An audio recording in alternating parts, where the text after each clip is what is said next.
Hello, welcome to another video. Today I'll be taking you through the lessons I learned during Blender Sculpt January 2023. Hopefully there are some teachable moments you can take away and apply to your own projects.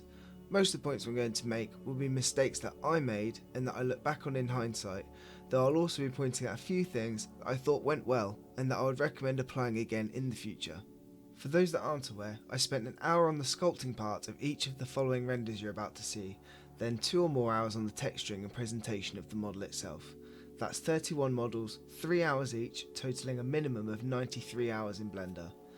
I'll be talking about each of the sculpts in turn, picking out a single key lesson from each. Some of the lessons are quite straightforward and obvious, some of them are a bit more detailed, with some feedback that I'm taking from the community as well. The first prompt was Enchanted Mushroom.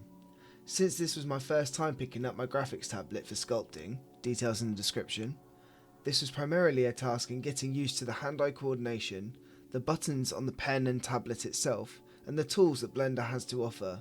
Though that aside, the lesson I take away from the sculpt itself is just to start with an idea and go with it. This isn't the most inspired piece I'll ever make, but it's what kick-started this journey into sculpting and has led the way into what is to come. The second prompt was Magic Hat. Now that I have a slight idea of the tools I have to hand, I'm able to create this basic shape quite easily. Having created a relatively simple sculpt for the mushroom, I learned this time how dense a mesh can become if you're not careful. This wasn't particularly an issue during the actual sculpting process, thanks to having quite a powerful computer, though I did run into some trouble when it came to vertex painting. There would be a lot of lagging and stuttering when trying to apply the colours to the places I wanted. I would like to do a whole tutorial on vertex painting, so subscribe to make sure you don't miss out on that one. On later sculpts, I would create several attributes so that I could individually control both the colour, the roughness, and even the emission of the model. Next up is Insect. Having tried vertex painting and coming across some limitations, I decided this time to use traditional image textures for the colour and roughness of this beetle. The added control given by the wider variety of tools that texture painting gives over vertex painting meant that I could achieve this iridescent look on the back of the shell. The Slimy prompt was initially difficult to come up with a render for, because most of the slimy effect that you see in real life is from the texture of an object, not necessarily from the shape itself. As such, I use this as an opportunity to use a multitude of brushes, mess around with the various settings, and really dive into what effect they have on a mesh. If I didn't like how a tool shaped the slime, then I could always undo or smooth it out. My aim was to make a really messy shape, with that drop being a sort of focus of the piece, though I realise the focus is gone when it's rotating as it is here. Now for one of the more exciting renders. The Cyberpunk arm really allowed me to put some of my own ideas and inspirations into a piece, from the cabling and the electronics and everything else that I carved into the skin. Though having never sculpted, well, anything before, creating the anatomy of an arm wasn't perfectly straightforward. What you can see here is me simply recreating the shapes that I can see in this single picture, whereas what I should have done is study the anatomy of the arm with the appropriate references and sculpt what should be there, rather than just what I can see from this single reference. I did of course have other references on a second screen, but again they were for a different arm and weren't specific to this arm that I'm trying to recreate, so the muscles might have been in a different position or of a different size, and therefore not quite in the correct proportion. Similarly, this method of tracing the arm from the picture didn't teach me how to sculpt another arm in the future that would perhaps be in a different position, or for a person of a different build type. To get some real practice in, I'm going to have to take this, recreate it, and really learn from doing this with repetition. The Armour prompt allowed me to make something directly from pulp culture, the Mandolorian helmet. Since the helmet itself has quite a straightforward shape, it's normally something I would have preferred to tackle using hard surface techniques. I had particular issues trying to achieve perfectly straight lines and right angles, particularly along the bottom of the helmet. Also, where I used a mesh that was too high poly to begin with, the overall shape was difficult to pull back into a smooth and correct shape. This is where it's particularly important to understand how best to organise your workflow and to do things in the correct order. By creating your simple, base shapes first, then only once you're happy should you start adding the finer details. Alongside this is when you should start considering if you're sculpting using the remesh tool, Dyn Topo, or the multi-res modifier, though the only real correct answer as to which you should use is it depends, as it's different for each sculpt and where you are in the process of that model. The ray I created for the fish prompt taught me never again to underestimate the skill it took to make Finding Nemo such a marvel in underwater visuals. I can't say I learned exactly how to create the underwater effect, or even how to make fish look wet. It would seem that simply turning down the roughness doesn't give the intended effect, because fish are in fact rough. It's the water that isn't rough, but when it's all water around them you don't see that effect directly on the body of the fish. I tried to create the underwater effect using lighting and various effects, but given the time constraints I put on myself, it wasn't exactly going to look like a Pixar movie. I think I created something that's good enough here, but could definitely do with some improving in the future. For the ancient altar, I started to play around with the multi-resolution modifier. By using the primitive shapes as a starting point, I could add details with relative ease, though I perhaps went slightly too high on the number of subdivisions, because the final mesh has a lot of polygons, nearly 1 million faces between the cone and the ball shapes together. Should this model be used for any other purpose, such as a short film or video game, I would certainly have to retopologize and bake out the normal map. There would be a loss in the finer details, but assuming this is a background element, it won't be noticed. I'm definitely not proud with the finished render for long hair. What was supposed to be a plaited bun turned into something more akin to a large lump of bread. Sculpting can be used for hair, I've seen it be done, but it's far more suited to stylized pieces. What should be done is that base mesh is created using sculpting techniques, and this could be used for that, but then there should be added small and medium-sized details using additional geometry. This detail can be sculpted, of course, if you want to be a purist like that, but I often see people using curves to allow for more fine control and to get those really nice shapes. Alternatively, for a more realistic hairpiece, you could use geometry nodes or the more traditional particle system. I believe there is soon to be a new curve system in Blender that will introduce a more powerful system for manipulating and literally combing hair on your models. So I look forward to diving into this and seeing what we can create in future characters. I tried to come up with something clever for the sliced prompt, but I landed on a slice of cheese instead. It was simple enough that I was able to give you an insight into my texturing process during the 1 hour that I set myself for this challenge. What isn't obvious is that the faded colour you can see is due to the subsurface I added, in the hope of making the cheese look more realistic. I also tried to be clever by using vector maths to mask the cheese and add that red along the outside, but ultimately I got bored and frustrated with this method and ended up going back to vertex painting. It's finally time for me to tackle a face, and I learned so much from this, but I won't list everything, of course. Notable mentions are that, well, anatomy is hard. I had particular issues trying to get the mouth right. What didn't help is that at one point I forgot to re-enable X symmetry, so I was making changes to one side of the face that weren't being mirrored over to the other side. Another key learning point, which also applied to the Mandalorian helmet, is it's always best to make your brush radius larger than you think you need. With the fall off on the brush, you'll end up grabbing less geometry than you intend to, and it can cause some weird lumpiness that can be difficult to smooth out. I really love putting together this little guy, and I really feel that this was the point where the lessons I'd learned in the 11 days prior were really starting to come together. The only thing that really upsets me about this is that where I coloured the model using vertex painting again, rather than using an image texture, the colours didn't transfer onto the fuzzy hair itself. I'd quite like to make a little friend for this guy, so drop me a comment below as to what sort of designs you'd like to see in this style. This old tree was another model where I could just turn off the symmetry and go with the flow, pulling branches and roots in all different directions.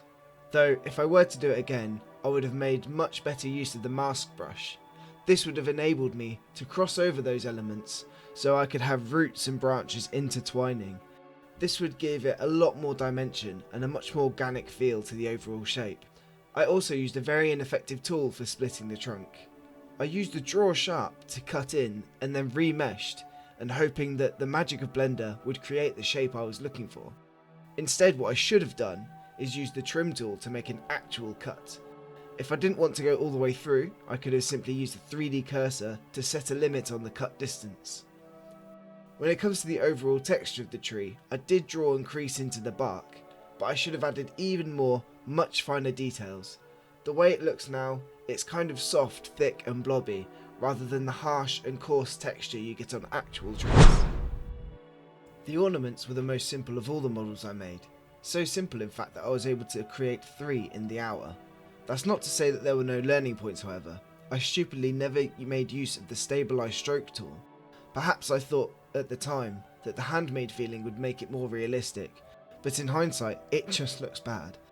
Though at least with these I have something I can retopologize and bring to life using my 3D printer. If you see any of the other models you would like to see printed, be sure to let me know in the comments, and subscribe to make sure you don't miss any of that content. There's a lot of work that goes into ensuring that models are optimised for 3D printing, which is the same sort of workflow needed for game models. We're back to human anatomy, and this time I believe there's a vast improvement since my wrinkled face. It's still far from perfect, particularly around the mouth area, but I think it's passable.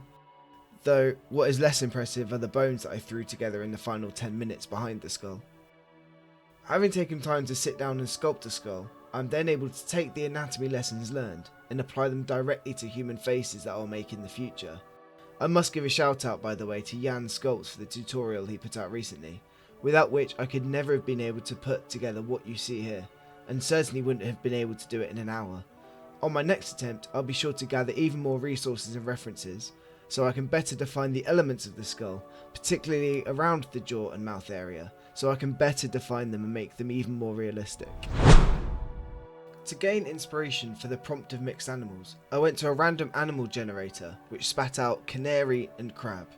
I don't know what it is in particular about this model I don't like, whether it's the uncanny properties of 2 contrasting animals merging, or perhaps it's the awkward looking pose that they're sat in, or maybe even the textures that are applied to the model. Going back to when I did the hair previously, the same lessons apply here with the feathers on the bird.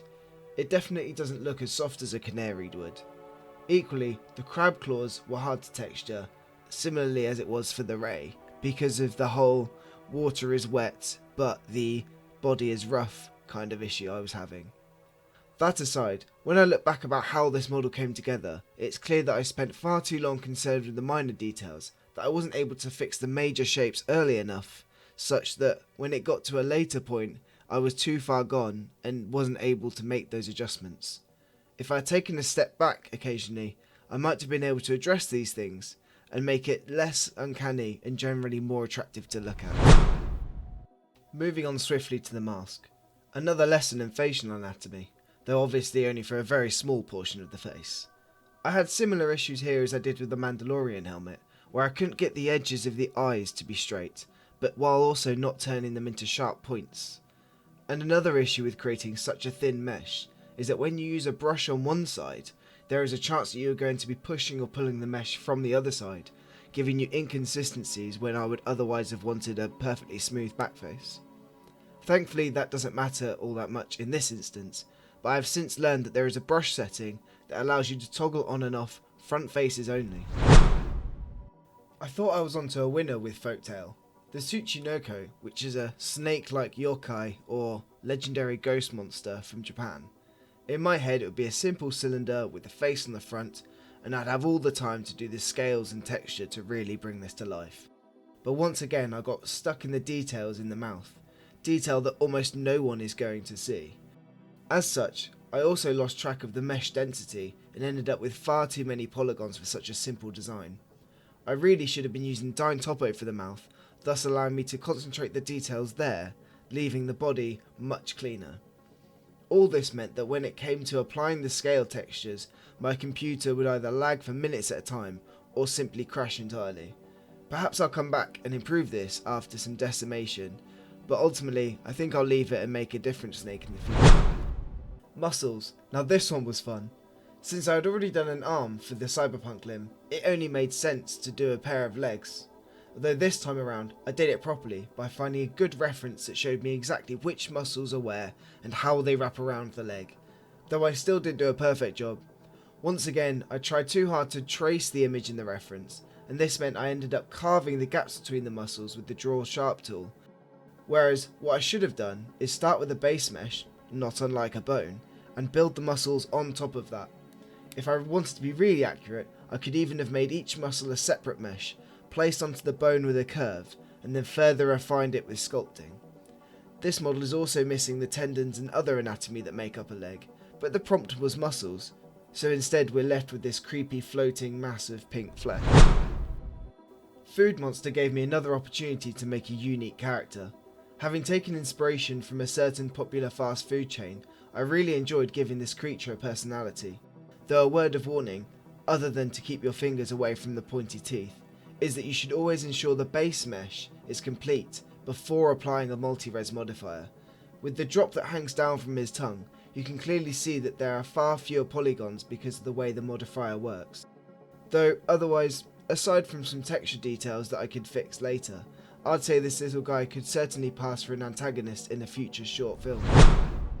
For the alien plant, I made sure to gather references from many different plants so I can incorporate those different elements into something that would seem plausible but still otherworldly. When assembling the offshoots, I had to play around with the pose brush to bend them into different positions. It's obviously not as clean and powerful as proper rigging with an armature, but for this purpose it's just what I needed, something quick and easy to use. If anything, the artifacts in the geometry give it those imperfections that we look for in natural objects.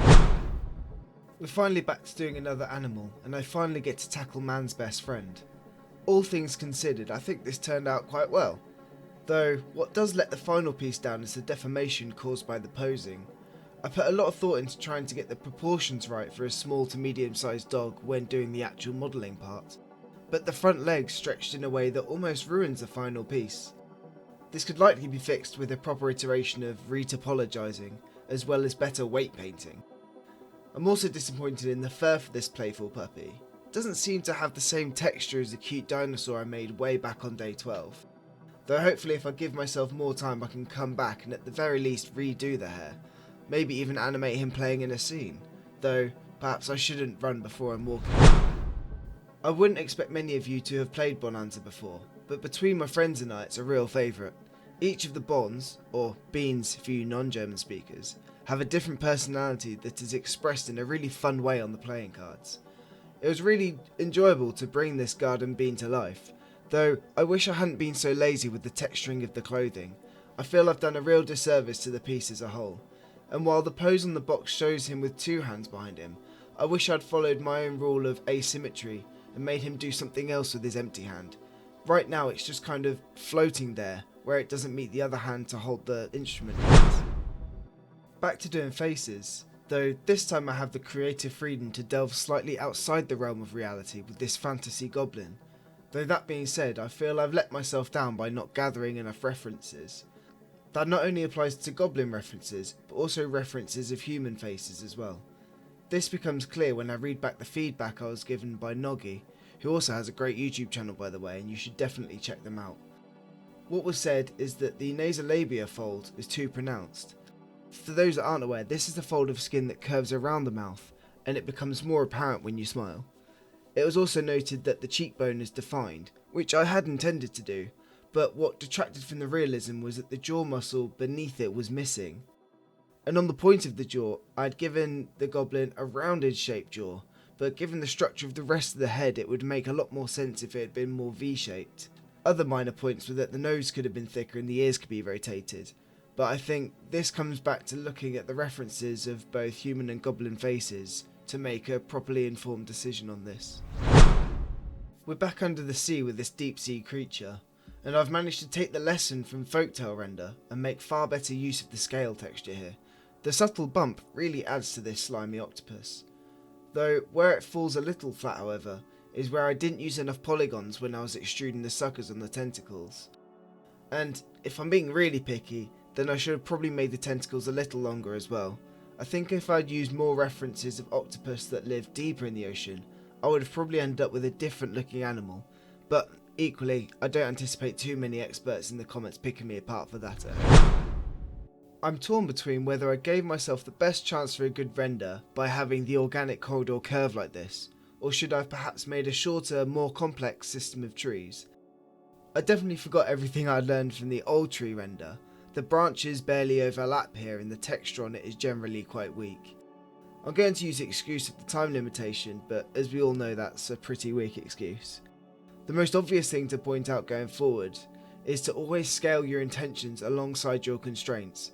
I only gave myself 1 hour to model this piece, and yet I thought I could sculpt a vast number of trees along both sides of a complex winding path. I think even if I had managed it, the leaves ultimately hide a lot of the shape anyway, so a lot of the detail would have been lost. I really wanted to walk the camera through this path for the final render, but I felt I had to keep to the format I had been using up until now. Though, if you follow me on Instagram, I'll definitely be posting that walkthrough in the near future. Another dog, but this time I used the Rigify and Skinify add-on workflow, inspired by the Blender Secrets YouTube channel.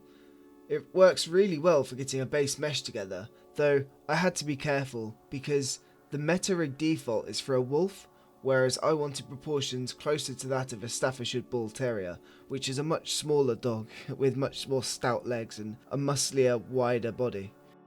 In case it wasn't obvious by watching the time-lapse, I used linked duplicates of the head in order to save myself from creating 3 unique heads, though I should have textured them before applying the modifier. And once I did then apply the modifier, if I were to have done this properly, I would have added small details to each of their heads to give them a unique personality. For example, one could have been snarling, while another could have been barking with an open mouth. Once again, I'm able to complete the whole piece in the given hour. Though that being said, if I were to have done it properly, rather than rushing, I would have re-topologized before texturing. There is some really egregious stretching, particularly around the imperfections on the toolbox. While I'm happy with the hammer, the spanner and screwdriver leave something to be desired. The hole in the back end of the spanner just would not become a hexagon. I think I need to do more learning on how to achieve those edges. If you have any ideas, I'd love to hear them in the comments. And similarly, the flat head of the screwdriver just wasn't doing what I wanted, though if I were to recreate this piece again, the whole piece in its entirety, I would 100% be using hard surface techniques, with perhaps some sculpting afterwards to just define those little edges and imperfections. I used the zombie prompt as another excuse to practice making a skull, though for some reason I don't think this went as well as it did before, but in theory I only had half the time to make it. My intention was to make a quick skull, then layer the muscles and skin on top, allowing me an easy workflow to cut away. Though what actually happened was I spent 40 minutes making a bad skull and 20 minutes making a poor approximation of a face. The only thing I can learn from this that I haven't covered already is sometimes things just take time. I needed time to properly form the skull, properly form the muscle structure, and then properly wrap the skin on top. Only then can I cut away and add the gory bits to bring it together as a proper zombie. I finally did something different with Fantasy Gate. I saw a lot of great renders using this prompt, but the problem with this is that I feel like I'm copying them, even if I'm not using them directly as a reference. So instead I took inspirations from the writings of Babylon 6, details in the description. The passage from his writings is as follows. A large door made from a type of white wood, a door wide enough for 4 men to walk abreast, and everywhere on that door there were carvings, runes, letters, symbols, faces, images of weapons or ships. I knocked on the wood with my sword pommel, and a blue line rippled slowly out in a circle from the point where I had struck the wood, and then the door spoke. You can see me tracing the runes from this image, which worked well, but I still think there are improvements that could be made if I used better brush settings, such as proper fall-off. It's also hard to notice the runes and other drawings once I added the wood texture to the door. Perhaps I should have used much more subtle texture instead. The final sculpt. This should be the best one yet, right? Well, I wish I could say it was, at least in my opinion. In the rush to complete the challenge, I feel I've let myself down. I got lost in insignificant details and the texture is quite flat and boring. Though, where there is failure, there is an opportunity to learn. And with this model I did at least get the opportunity to play around with face sets. I tried to use them previously with the alien plant, but I don't think it suited the workflow I used for that sculpt. Here, it allowed me to attach the body parts together, but also enabled me to edit them individually. A brilliant tool, particularly for when I take on much more complex models in the future. Thank you so much for coming on this journey with me, and I hope you learned a thing or two. Let me know in the comments if there's anything you want me to go over in more detail. Be sure to subscribe and click the bell icon. But most of all, don't forget to be awesome.